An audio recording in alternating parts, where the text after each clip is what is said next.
I'm excited about this final panel of the day because my reason for really getting involved in this work. Do people want to come to the front a little bit more to the front to make these guys and then when people join they can join backwards from the back. Sorry. Yeah, it's just a really quick. Yeah. And this final panel of the day is, like I said, tomorrow we're going to go loads into the practice and hear more from neighbours and people and pioneers doing this work. But this final group and collection of people is really what actually excited me about thinking about how, what I mentioned before, community civic organisations like ourselves who are interested in this idea of systemic challenges. This final panel really embodies all the different ways we need to think about that. And they come from actually quite different perspectives. But I hope by the end of this session and by the end of the day, we get much closer to that point that Araceli and Indy talked about this morning, which was that you can't see these as individual challenges. They're not things that aren't deeply interconnected and interdependent. And so being able to curate like people who might not like actually often be on panels together into a space to help us see the connections between all the talks we heard this morning, or the work that Insulate Britain are doing, or the work that Dark Matter Labs are doing, or the work that Araceli and Joss talked to us about, to what you heard from Jack, to the experiences of these guys, for me is the really exciting bit of this festival. Unlikely allies, unlikely neighbours, people coming together to think about the connections between all of our work. So I'm not going to give too much time to actually introduce, because everybody on the panel today is going to give you a quick lightning talk about their perspective that they come at this from. And as a really top level idea, they're going to share with you in lots of different ways, whether it's from lived experience, from a systems perspective, from health movements, the impact of poor quality or underperforming, or however you want to describe basic bad housing, and the existing housing and homes that we have. And I think that I just want to really encourage us to listen to some of the experiences here and to bring out the connections and the ideas that you know as well, so we can capture them on the washing line outside later, because I think you'll all start to go, yeah, I know this thing, I understand it, I think this is an interconnection, and to sort of really trust our own instincts and ideas on that, especially if I can see a number of neighbours from the local area. You will know from your experiences the impact the homes you've lived in, the homes your peers have lived in, has on your health, on your mental health, on your the people in your area, on your people in your families and communities and movements you're part of. And it's really important to trust, as Araceli said, to really trust that embodied learned experience, so that lived experience, so we can start to surface that and connect it to the big ideas, because it is all really, the data and the research, as Araceli shared and Calvin did earlier. So we're going to go in this order, and everybody will have max 10 minutes, might be a bit less, might be more. And we're going to start off with Calvin, and I'll let you pass on yourselves to each other, if that's okay. Thank you, Amy. Hi, my name is Calvin. I think probably you remember me from earlier. So yeah, this panel discussion is kind of, or mini provocation session, is framed around the topic of the underperforming home, which I guess is the bulk of what retrofitting is about. And being from Dark Matter Labs, I guess my focus is to look at the kind of systems kind of perspective of it, and how the home sits at the epicenter of kind of intersecting multiple systems. And a bit of context, I think this presentation we put together as a provocation to Birmingham City Council's housing department, as a way of getting them to think above and beyond kind of the usual siloed ways that kind of local government departments are structured to think in. And I think this is probably obvious to everyone here. You know, the home sits at an intersection of multiple values. It's crucial in shaping our kind of health, which Rob and Izzy will kind of, I'm sure, go into more detail about. But, you know, like there's strong correlations, for example, between obesity in public housing and kind of the kind of bad street connectivity and issues like that. And, ambient humidity is linked to childhood asthma hospitalizations. The home is also linked to social value. Children in overcrowded homes are more likely to miss school and have lower educational attainment.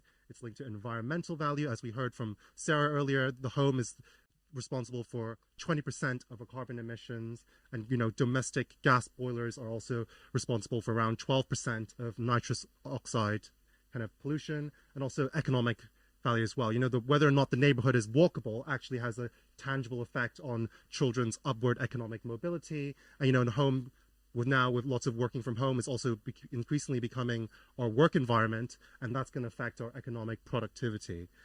And all these things also individually have a huge impact, but also together create a kind of systemic kind of effect, and they kind of interplay with each other. So, the kind of direct impact of underperforming housing, which I'm sure Kwajo is going to go into a lot of depth in, will have immediate effects like exposing us to noise pollution, air quality, humidity and damp, cold, or overheating in the summer, not giving us enough green space, high housing costs, etc. And these kind of gradually lead on to secondary effects such as health, heat stress, increased obesity, decreased productivity and educational attainment, kind of lack of social kind of cohesion, that kind of thing. And as we kind of take a systemic perspective, we realize that the home sits at the center of a ripple effect of all these cascading effects. And I see some architects nodding, and I think we all understand that instinctively. But the thing is, who in the end is responsible and pays the price for these underperforming homes? And as I said earlier, a lot of the time these will end up being public bodies like the local CCG or the local city council, whether through its educational department, its bereavement services department, its social care department, to kind of the police, to kind of transportation, etc. And ultimately, being in the centralized country that we do live in, this falls onto national government. So I guess my provocation is, why don't we address these issues at their root rather than dealing with them down the line as kind of entrenched and very expensive symptoms as they become tertiary and on cascading effects. So that's about it, really. That's a quick provocation for you all. Thank you. Hi, guys. I just want to start by saying I'm really glad to be here up in Birmingham today with everyone and listening to everyone's sort of testimonies and all the talks and panellists that's been up here earlier today. It has been really, really insightful. My name's Kwajo Tweneboa, and I'm a campaigner, social housing campaigner, and essentially what that is a massive pain in the backside for landlords. That's social landlords and private landlords. But what I've been doing is it started off just over a year ago. So I was living in poor housing. I mean, I was in social housing and have lived in social housing for the majority of my life. But in this specific case, my landlord, my provider, happens to be the biggest in Europe. And they're known across the country. And me and my sisters were living in this accommodation that was absolutely falling apart. We had cockroaches, mice, damp, mold, asbestos. We had a kitchen that was almost 100 years old. The units falling apart. We had a bathroom we couldn't even use, lights filled with water, having to shower at the gym. And whilst that was happening, my dad then became ill. So he was diagnosed with stage 1 esophageal cancer in 2019. Living in this environment, and he deteriorated quite rapidly to stage 4, meaning he was bedbound, couldn't walk, couldn't eat, couldn't drink. He was being fed through a tube in his stomach. Meanwhile, there were cockroaches crawling around the house. There was mice, all the same conditions I described, and he was receiving medical treatment in those conditions. And we had been complaining to our landlord, complaining as you do, wanting help, still paying rent every single month, and they did absolutely nothing. He passed away, and then things went from bad to worse. On the day of his funeral, there was a massive leak which caused the ceiling to partially collapse, and that was February 2020. They didn't come out to even look at it until the October of that year. They then took it down and told me they hadn't even dealt with any of the other disrepair, but they told me I wouldn't have a ceiling for Christmas and I wouldn't have it till the following year. That was the case. So at that point, I had just had enough. Took pictures of my house, put it up on social media, because I just thought they're not listening. It got to a point where I actually phoned them in the new year and asked them, like, you've told me you're coming out for the like 100th time, and they said, oh, we're really busy, we're not coming out, and hung the phone up on me. So I said, that's it. So I then shared it online. It picked up, and the news got hold of it, local news, and shared it. And then my housing provider turned around and said, we're sorry. After everything, all of that, my dad and whatnot, and they turned around and said, we're sorry that Kwajo feels as though he hasn't received the service he deserves. And I just thought, you're an absolute joke. And that was the catalyst for them, and things just went downhill, because then I decided to go around my whole estate, every single house, knock on every single door, went in with my phone, took pictures. They were living in even worse conditions to me. I think there was over 500 homes. I shared it. That was picked up by ITV News in 2 weeks. We spent 2 weeks filming on the estate, and it went out as a top story a year ago last month. But it even got to the point where the housing provider found out that we was filming, and surprisingly I get messages. We was all in a WhatsApp group chat.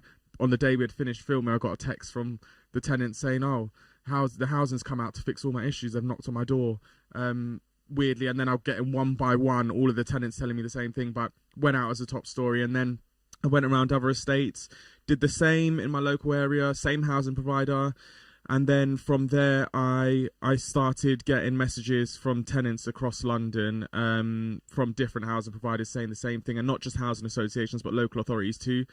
I can tell you they're actually worse than housing associations. I can admit that, because they get off very lightly, and the conditions are absolutely horrific. Now I'm going around the UK. I've been to Birmingham 2 months ago. I highlighted a case, worst case of damp and mould. The lady in there was blind. She had a stroke. She was in her 70s. And she was bedbound. Every wall and every door in that house was covered in mould. And her daughter worked for the NHS, and they were living there for the past 10 years. They had been complaining to Birmingham City Council, absolutely nothing. I then get involved, and within 24 hours, they're moving them out and telling them that they're going to find them permanent new accommodation.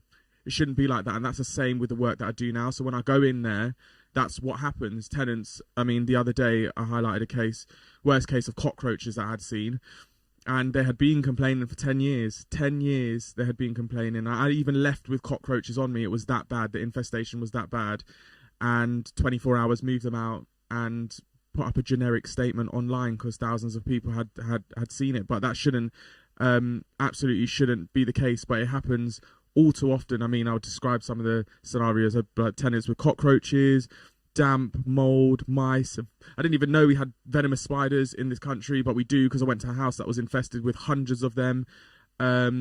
Sewage, people's homes being flooded with sewage, people's washing machines, sinks, baths filling up with sewage and flooding their homes, ceilings collapsing on people, cupboards collapsing on people. I had one lady that was knocked unconscious because the cupboard, while she was cooking and had the cooker on, collapsed from above her, because the housing providers didn't actually secure it. When they came, they didn't screw it into the wall like you would expect.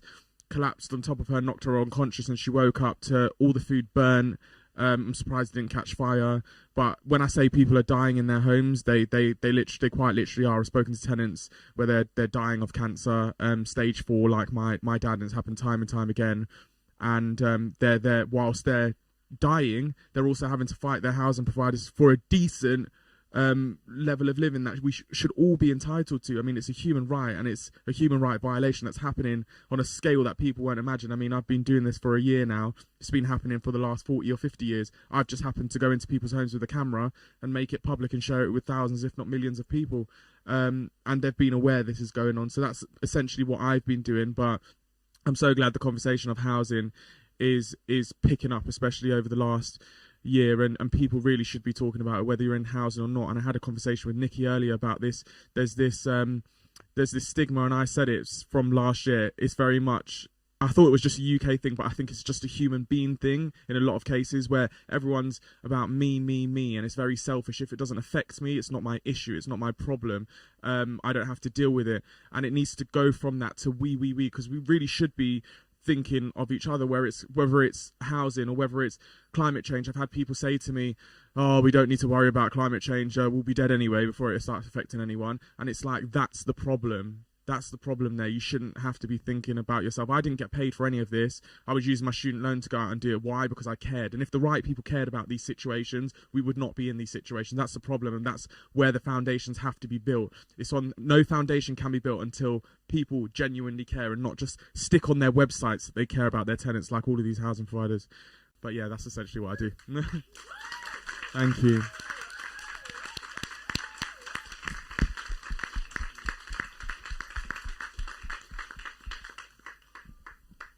Thank you so much. I don't know how to follow that really, but yeah, incredible work. Thank you. I appreciate it.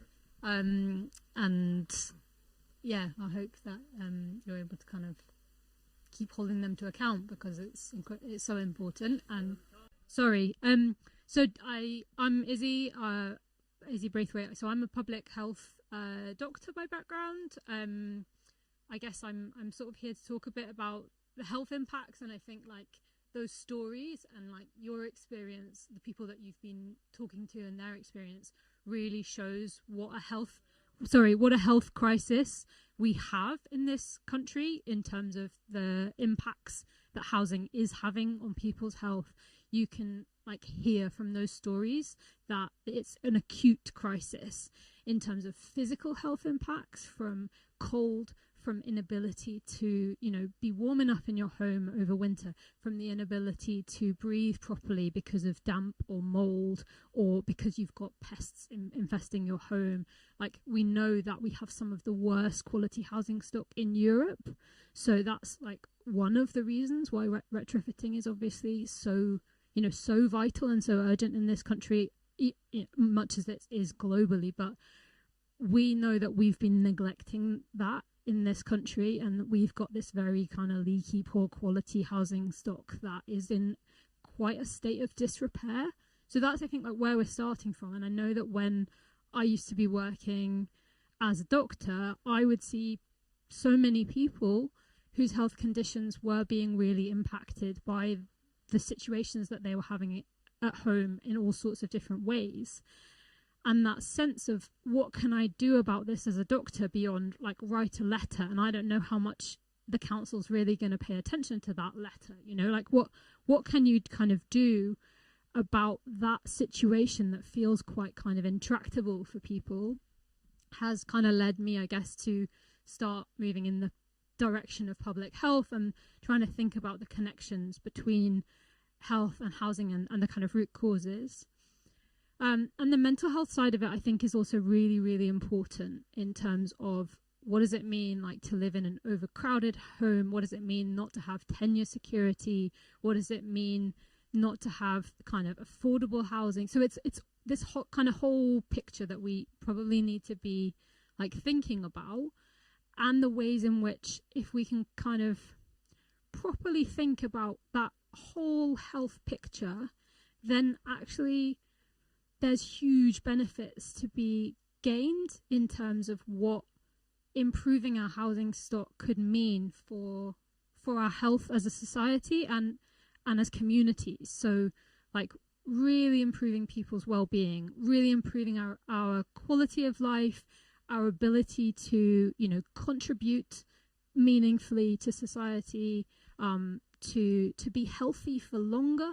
And then, what does that mean for savings for the NHS, for what we end up needing to spend on social care? So linking back to that previous discussion, there's a report out from the Building Research Establishment that estimates the cost of poor housing at about £18 billion a year. And I personally think that might well be a significant underestimate for various reasons. That's kind of societal costs. And they talk about the fact that there's still a need for a kind of full 30-year like life cycle assessment of that. So they recognize that there are quite a lot of limitations to that assessment. It's not the full cost picture, but that's the sort of scale, I suppose, that you might be thinking about in terms of just how much this is kind of costing us, the impact that it's having. And the other thing to say, obviously, is that this is not an evenly shared issue. People on low incomes, people particularly in the private rented sector, but also social housing, are like badly affected by a lot of these issues. and by poor quality housing, of which kind of cold, very leaky housing is amongst the biggest issues that affect health. And so I guess those were sort of some of the key things, but I think a lot of that is probably stuff that people are, maybe already quite aware of, or maybe it feels quite intuitive.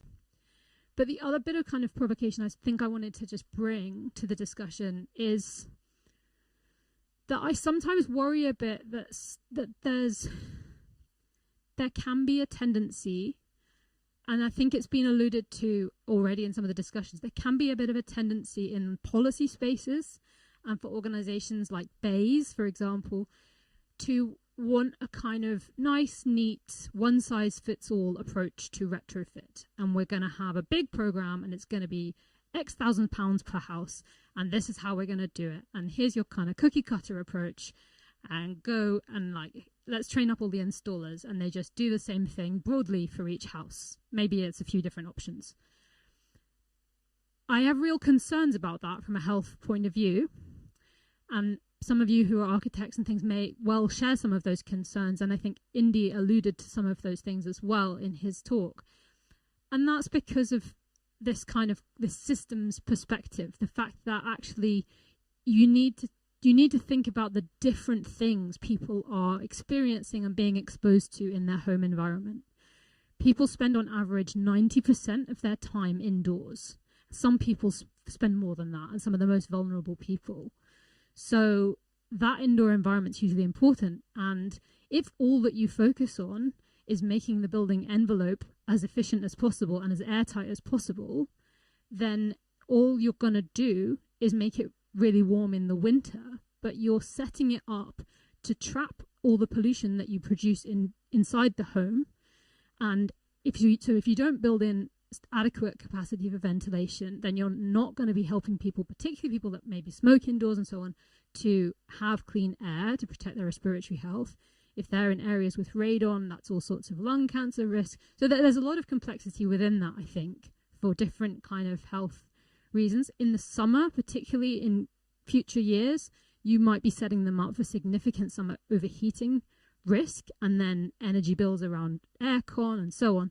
So there's a need for quite careful consideration from a kind of whole house perspective. And I think that if we're advocating, or if we're trying to work towards something that's really good for people's health and it's good in the context of climate change, then we just need to be conscious that it's not like a simple approach. It needs to think about different things. We need to think about fire safety in relation to, the experience of Grenfell. We need to make sure that developers can be held to account. We need to learn from the experiences of people who've been badly impacted by poor quality cavity wall installations where the installers went bust really quickly, and then they can't get that resolved, but they're left with the bad consequences. So that's my slight kind of concern, if it's done badly, that there can be bad health consequences, but with obviously the general picture that there's lots of health benefits to be gained from it if it's done well. And I will hand over to Rob. Thank you.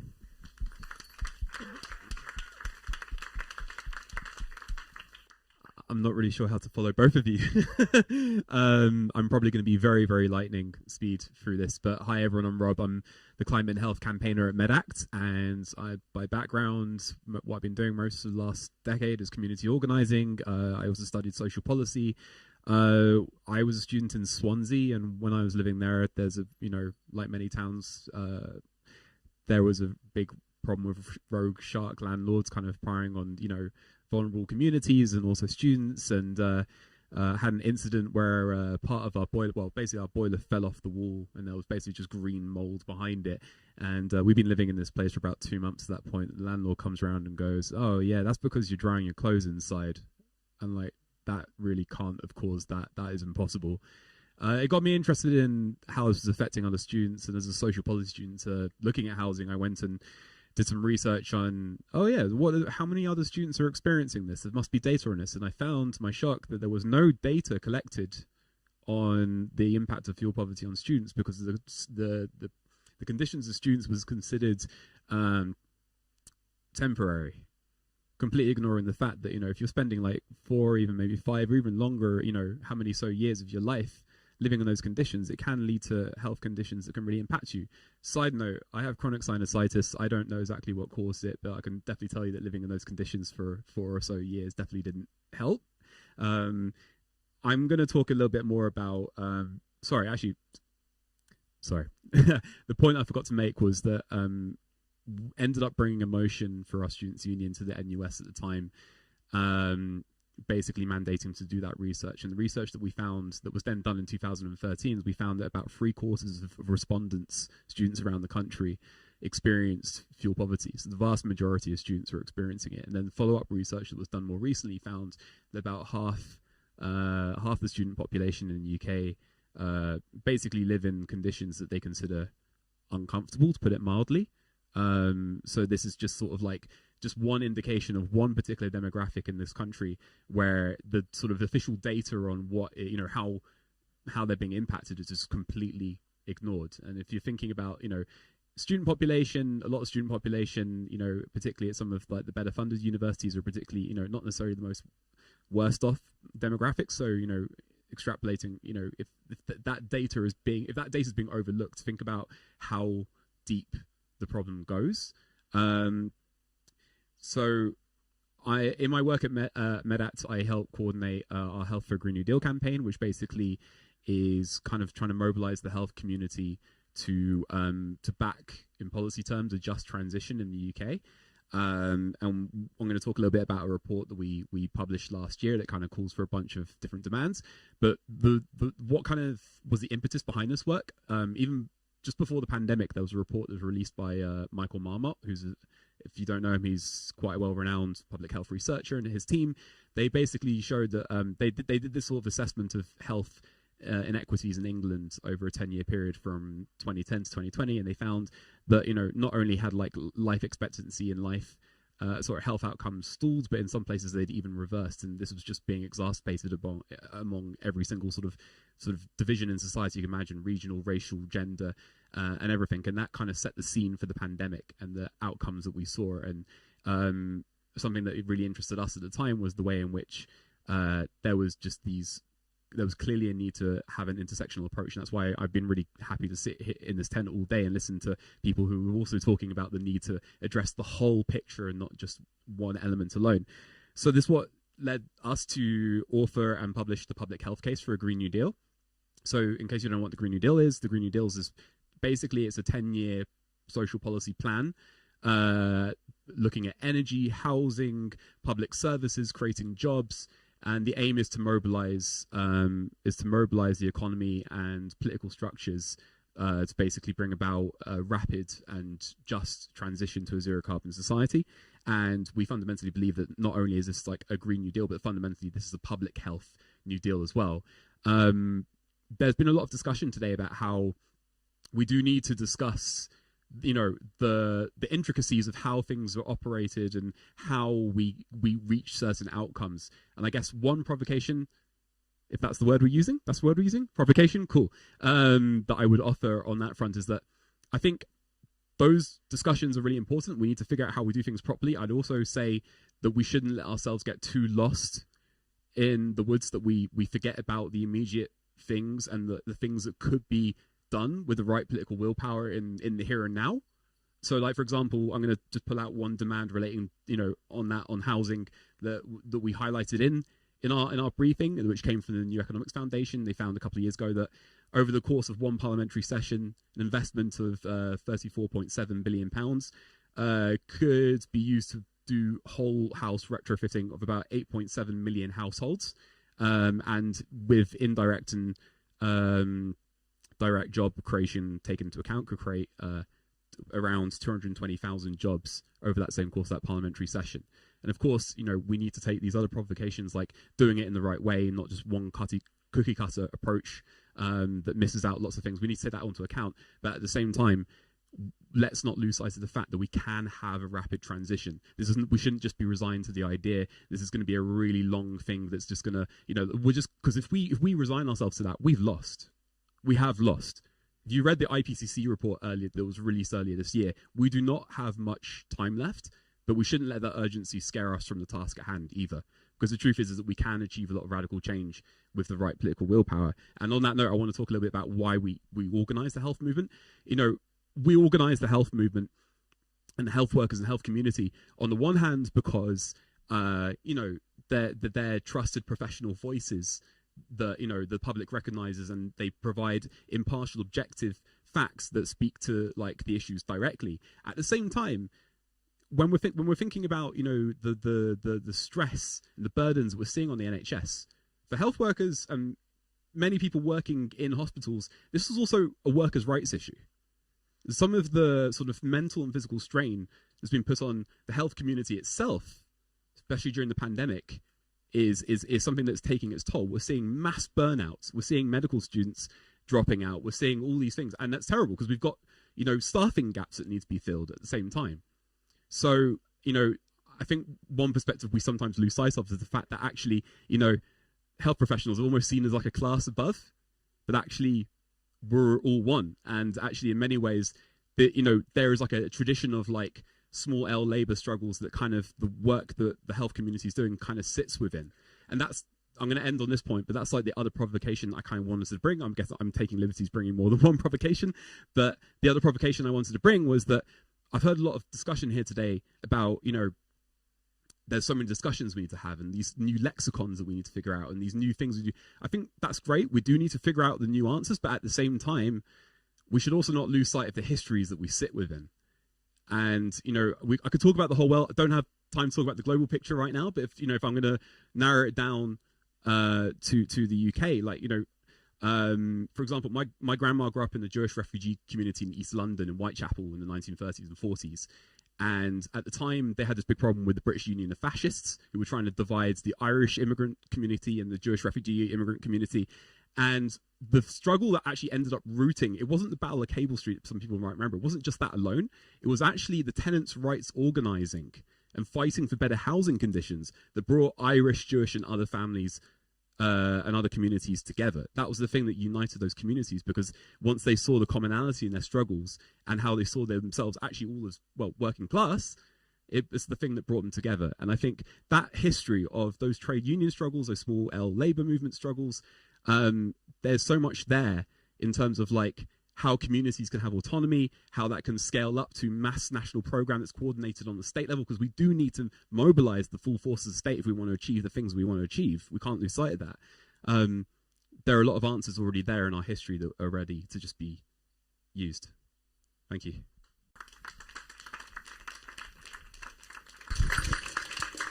Amazing.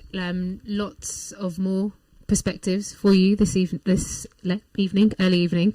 Lots more spaces in which we can, from very different perspectives, learn from histories, movements, lived experience, activism, organising, systems, data, modelling. And I guess I'm going to open up now to some questions. And while you're thinking of them and putting up your hands, I'm going to ask, everybody's engaged in a kind of an activism, a movement, a showing a picture to the world. What one thing would help you more? And I do want to, in this moment, just acknowledge the labour of what it means to come and share such a personal story, and then be doing that so often in order to make a point about a wider system, because I think we shouldn't lose sight of the toll that takes, and how much we know that communities most marginalised by and oppressed by systems often have to hash out all of their own traumas in order to make a point and highlight an issue that I think should be at the forefront of our conversation. So I just want to thank you, and this morning Araceli, for that, because she often has to, as an Indigenous woman, really dig back deep down into historical traumas in order to make a point to everyone. So I do think that the question I'm asking about what help do you need, I want to start, or what next step or what support can a community like this give to your work. I want to actually start with Kwajo, because I just want to say like how much you have brought to this from your personal lived experience and invested, and then take it on. And in the meantime, put up your hands if you've got a question. I think we've got time for one round, maybe two. And I will be hoping that some women ask the question first. So looking out, or non-binary people, I'll come to you first if you put your hands up. Amazing, thank you. I think For me, when I started this, what I wanted was, well, first of all, change to come. But in order for change to come, there needs to be an admission that there's a problem there first and foremost. And that's what I was really pushing for. But with a subject like housing, and the reason I decided to go out and share my story and not really care is because I knew there was others going through similar situations. And if I could do something to prevent them from being in that situation, then I wanted to be able to. Because I remember thinking back during my time and my family, wishing there was someone there that I could go to apart from your MP and your councillor or anyone else that just fobs you off or points you in a different direction, someone that could be there to actively help. And I think what's important is that keeping that conversation going and everyone having that conversation, no matter if you live in social housing or you live in poor housing or not, because ultimately there are people out there, there's thousands, absolutely thousands. There's 4-point-something million people living in social housing, and a lot of them are living in crap slum conditions. And we're the sixth richest nation. It shouldn't be happening to any human being. If we won't let animals live in those conditions, why are we letting human beings live in those conditions? It just shouldn't be allowed at all. So that conversation needs to be had whether you live in poor housing or not, and it needs to be sustained. It needs to keep being had. If you see these posts, what I don't want is people to become accustomed, and I don't want my posts to become normalized and people think, oh yeah, I've seen that, or yeah, I know I've seen a few of those. I want every time I post something for people to be shocked and like, this shouldn't be happening. People shouldn't be living like this. And like I said, whether you live in poor housing or not, to speak about that, whether it's people that you work with, whether it's your friends, whether it's your family, because especially with this subject, it's very sensitive to people. So people living in these sorts of conditions aren't going to want to go out and say, or aren't going to just come out and say, oh, guess what, I'm living with mice in my house, or I'm living with cockroaches, or my house is falling apart, my ceiling collapsed the other day, because people are embarrassed. There's this stigma that comes along with it, that it's your fault and you're living like that. And even when I make posts, I see it in the comment sections under some of the just ignorant people say they should go and do this. Why haven't they gone and poured bleach from the pound and gone and scrubbed it off? And it's like that you don't understand the scale to how bad these things are, and it's very ignorant to make those comments. And the tenants that I work with do see those comments, and it does upset them. But that's what stops people. It's that stigma that stops people from speaking out. And it's essential they do, because without speaking out and admitting there's a problem and really forcing it onto the people with the power, then there's no incentive there for them to want to make change or do anything different. And they won't ultimately. So keeping that conversation going and making those living in those conditions feel comfortable and safe talking about it, I think is the first step. And a bit of advice that I'd give to absolutely everyone, because I'm telling you now, you may not realize it, but there is someone that you will know, whether it's directly or indirectly, living in poor housing. They just haven't told you.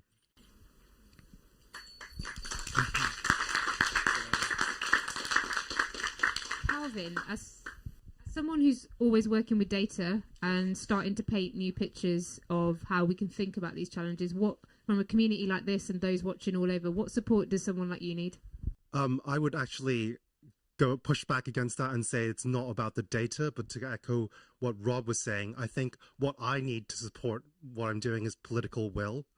And I think, like, we know that this is possible. Like, we look back at, as you're saying, historical examples like the Metropolitan Borough of Finsbury in London in the 1930s, where they not only built the Finsbury Health Centre as a pioneering model for kind of free kind of public healthcare like the NHS, but also they did it alongside kind of slum replacement and with new, affordable, high standard kind of housing. And they understood that there was like a systemic and integral approach to it. And now, like, we're seeing more contemporary examples, maybe not so much in the 1930s anymore, like the NHS in Oldham, in Greater Manchester, where they've actually started to invest some of their own budgets into retrofitting social housing because they have understood that kind of value argument. But like, I think the commonality between those two examples, one from the 1930s, one from three years ago, is political will. And I can like fiddle around with the numbers as much as I like and trying to iron out the technocratic issues. But in the end, if there's no political will to kind of take this up,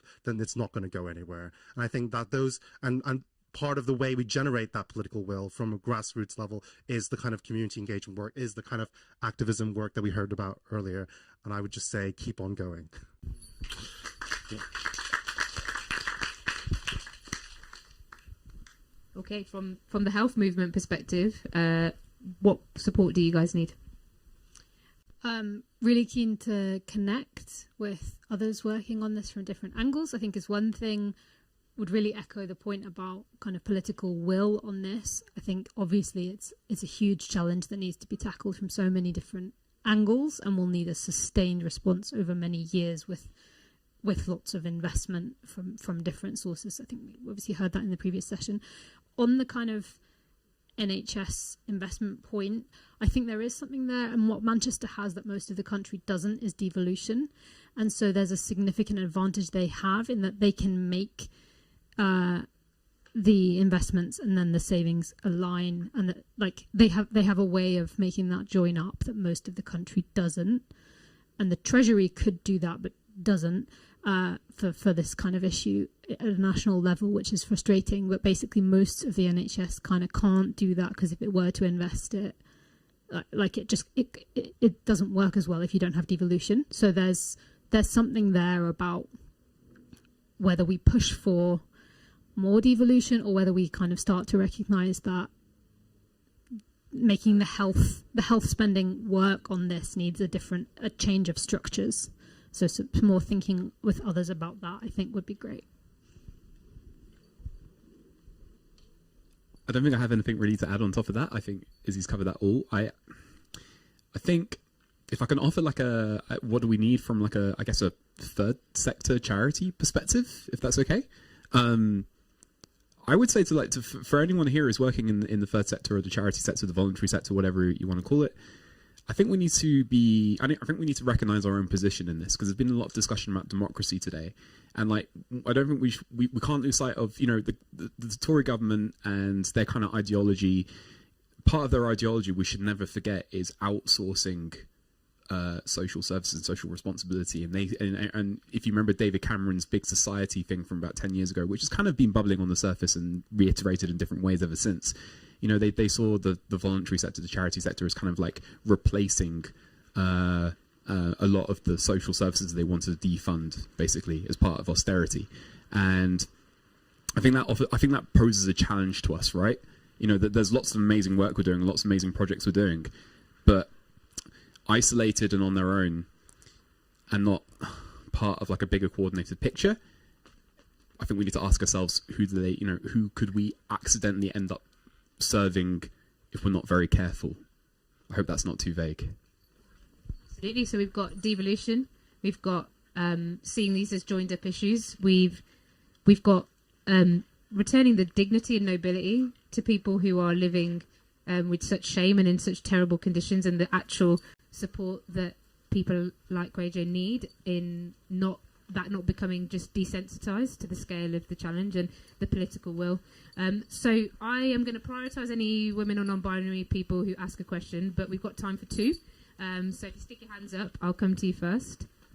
Let's go to the third one. Hiya. I just wondered, from each of your perspectives, what do you think we need to do to get the public on board with this? I mean, one thing that was just going through my head is, should we go to Grand Design? Should we go to, old George and just say, should we actually just be retrofitting in an eco-friendly way and showing case studies on the TV? Is that one way of getting through to people? So that's my question. We'll take all three, and then we'll go one here, and then just Wolfgang at the back. Hi. My question is, are there patterns that you can see in this substandard housing? Is it poor management from particular providers or councils so that many of their properties would be in bad shape? Or are these properties everywhere, in the sense that they may be a very poor building, poorly constructed, that sort of falls at the bottom of the maintenance list, and it could be across the country? I think patterns can help us understand, how you can sort of approach it. I know, just speaking from friends' experience in London, that tenants sued a particular borough and they got results, and other boroughs who haven't had tenant action, they're still sort of working toward that. Is it where you can sort of do something against one provider and achieve a lot, or is this something that's really everywhere? Thank you. Hi, I lived on a council estate on and off for 20 years, and back when I started in the 80s, we had a live-in caretaker, and we had a direct labour organisation. Wasn't perfect, and during that period I was involved in campaigning as well. But the question is, how we got to where we've got, and I think we all kind of know the broad picture, but I think it is important when you've got a corpse on the slab, which is our society in some ways, not corpse, because we continue to be alive, but to look at what happened. And so that period saw the removal of all the barriers to profit and the reduction in spending on local authorities. And in that process, they've also become quite they don't want to deal with things, and that's what you have said, Kwajo. I see every week, and it's horrendous. So they're not necessarily better than Clarion or anyone else. And so the question. So I think your fight is a really good example of what you can do in here and there. I think that the bigger picture is that there is no incentive for the state to go back to actually sort of giving more resources to these sort of values that we all want, because every political party agrees with that. So the direct action has to be extended to the point where we can create new accountable state structures for the country. That's not a question, but I think it should be possible for anyone, not just me, to also give something of their experience. And the final thing is on the point that Izzy made, which is that I'm involved in this social housing retrofit for a council, and not only does their arm's length management organisation, basically it's a very, very long arm that they keep the management at length from. I've been in houses with trees growing through them and damp and everything, but the work that we are doing is not being supervised. There are not the trained workers to do it, and it's being done to a base timetable so that they can tick a box and say this has been done, and it's accidents waiting to happen. I spend long nights trying to avoid those accidents happen. And my partner is very aware of the fact that I feel, it's probably something what you as a doctor might feel like. The tenants are at stake here. We've got to try and make this shitty scheme work. But it is a shitty scheme, and it's a deliberately shitty scheme, because it's a laundering system. The state as it is a laundering system for our money to go into the pockets of big capitalists and to go into the pockets of small businesses to make them feel like it's okay, but they're not necessarily doing that well out of it. And for the tenants as victims in this situation, potentially they'll come out of it with a result, but it will be a result that a lot of people have sweated blood over to get, and we want that to be extended. So we have to struggle to make that work. We can't rely on the small government schemes. We've got to take some sort of alternative government structure as our aim, but we've still got to keep doing what we're doing. And I was inspired by every one of the 4 people. So sorry this isn't a question, but I thought some of the stuff I knew was useful. Thanks, Wolfgang. And to say that tomorrow as well, if you want to commandeer a corner and go for it, please do. We can provide a blackboard, we can set up an open space. You want to start pulling gently, beautifully people in from the reservoir and tell them why this matters, you are more than welcome to do that safely and equitably and carefully. But please take a space and do more. So finishing questions. What can we do to get the public on board? What kind of things does that need? And are there patterns that you're seeing, Kwajo, particularly? Is it like, tenant action? Is there one provider? Is there any experience from ways in which that could work? But also, Rob, please feel free to come to that, because you talked about historical. But it'd be great if everybody could say a last word on one of those questions, not both, because we don't have enough time. So we'll start with Kwajo. Yeah, so in regards to housing, I have to say I completely agreed with the points made when I'm talking about disrepair in councils and housing association, housing providers. I completely agree. In terms of patterns, there is patterns. Not great ones. I mean, they all seem to be, in terms of the housing associations, what I've learned, and councils, is they work very similarly. I don't know if the structures or in terms of complaint, they're all failing in the same areas, if that makes sense. And it's across the board, across the country. I don't know what strategy they're using, but they are failing massively and that's the pattern that I've seen from it. And it's small housing providers, but even the larger ones. And the thing is, talking about some of the issues that is wrong with these housing providers, is some of them have just become, the problem is they've become too big, and what they've done is they've no longer prioritised their role as providing homes for tenants, and tenants being the priority. Just like in the NHS, it would be the patients, or in education, it would be the children or the students. And what they've done is they've turned into property developers and prioritised building homes and getting funding for that, as opposed to prioritising the safety and the health and safety of their tenants. So when I go around and I'm highlighting these cases, and I walk into someone's home that's been complaining for 10 years, and then 24 hours the housing provider comes out and says, do you know what, we're going to move them and find them permanent accommodation. They don't come out and say that because they care about that tenant or the fact that they've been living in that situation. They care about it because they've been embarrassed and shamed, and they're trying to save what's left of their reputation because they've been absolutely disgraced. That's what it is, and that's the problem there. Because what they should be doing as a public provider, there's some private landlords that are just as bad, but as a public provider, tenants should be their number one priority, and that's what I'm pushing for. And fundamentally, the reason it's gone wrong is because they haven't been for so long. When they're walking in and blaming tenants for damp and mould and saying, open your windows or stop drying your clothes indoors, when they live on the 11th floor of a tower block, and it's not just them dealing with damp and mould, it's the whole side of one tower block. I mean, after Grenfell, you would have thought none of this would be happening. 5 years on, I'm going around showing that no lessons were learned, not just by the housing providers, but also by the government, and that's why I'm having to fight so much. But in terms of what more can be done to get public support and public people on board, and I think that's grown massively over the last year with the cases that I've been highlighting, is the fact that there will be a general election, and there will be a general election coming up, and these need to be the questions. Why are people being allowed to live like this? Because if you look at the last few days, the candidates that are standing for Prime Minister, not one of them have mentioned housing or the issue with disrepair, but ITV, myself, BBC, all these so even on social media, all these organisations have been highlighting it and showing that people are dying in their homes. But it's not a priority of the government. It's not a priority of these candidates. Why? Because it comes down to that fundamental reason that they just don't care.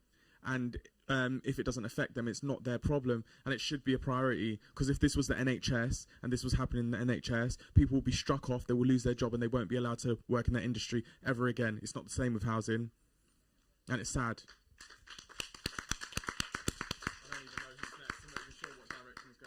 On that note, if you're okay with this panel, I've asked these guys and they are, and Calvin, I'm going to stop on that note because I think... Sorry, I went on for a No. Because I think, Kwajo, like you've so succinctly and beautifully and powerfully summed up the heart of what this was about, is, and what Araceli talked about and Centric Lab talked about, is that people are living this experience. These are not homes that are even close to thinking about what is a healing home.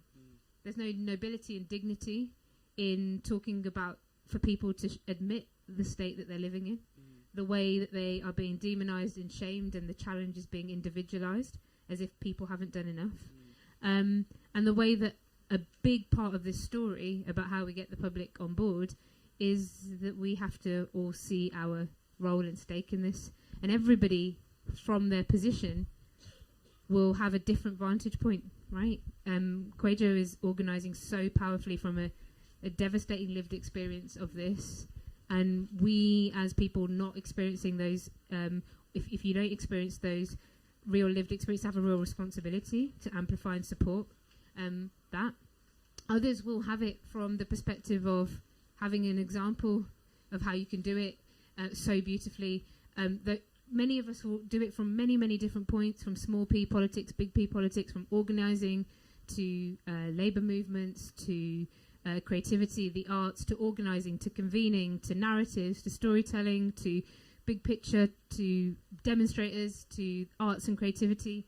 And we all have to bring that level of nobility, dignity, urgency, connectedness, humility, speed and thought and care.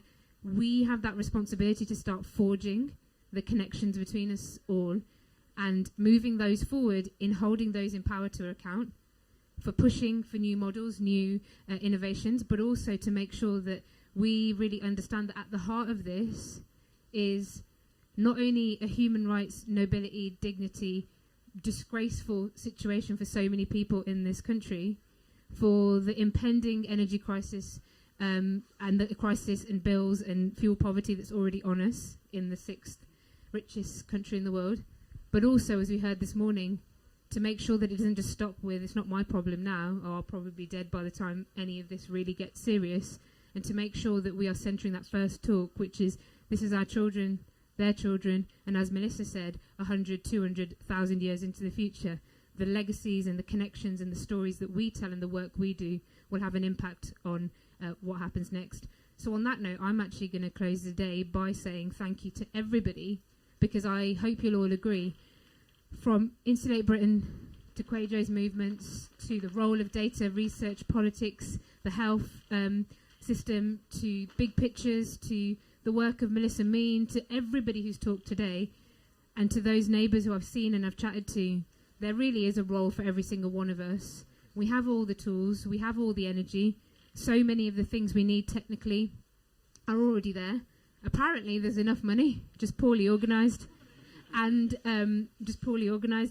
from a perspective of who we are and how we organise together at a street or neighbourhood level, let's remember that the best of, and this is going to be a terrible sentence to say, but I hope you'll know the spirit, the best of the pandemic was the fact that we were able to turn to each other and fill the gaps and fill them with love and care and mutual aid and organise in a way that wasn't able to be done in a centralised way.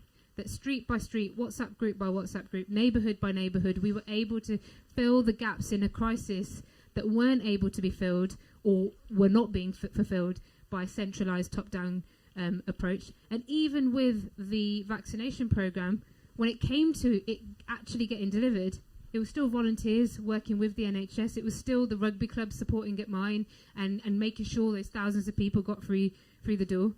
So that it's really important not to diminish who we are and our power, our agency, and the necessity of that street-by-street neighbourhood scale work. And not to say that it's the only scale, but it's absolutely one that will be crucial. And I hope this first day on this site has been a good big picture start to what tomorrow will be so many pioneers, so much practice, a chance to play the governance game, to play Climania, to do many other things as well. So if you're particularly from the local area, make sure your neighbours come down tomorrow. You know there's going to be good lunch. You know there's going to be good coffee. You know the people are going to be great. The sun's going to be good. The speakers are awesome. So let's make this movement an irresistible, urgent, bold one, and know that we've all got everything we need to take this forward. And can I ask you to all extend a huge round of applause for these guys and for everyone today.